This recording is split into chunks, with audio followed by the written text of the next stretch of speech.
আমরা হলো ফরিদপুর থানা।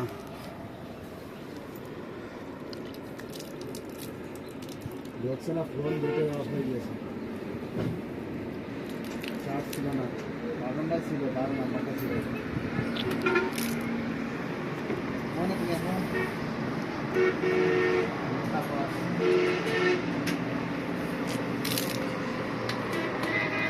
বিকাল হয়ে যাবে, দুটো পার হয়ে যাবে। ব্রেক করলো বুঝলে নাকি রান রাখা চাকা মাকা চেক করবে, নাক নাক লুজ হয়ে না, ধরে আসবে না, লিক হয়ে গেছে।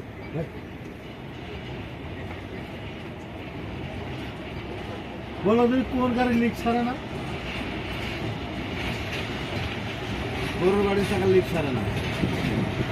আমার সেই চার চলে মনে হচ্ছে আমার তো ভয় করা অনেক বেশি।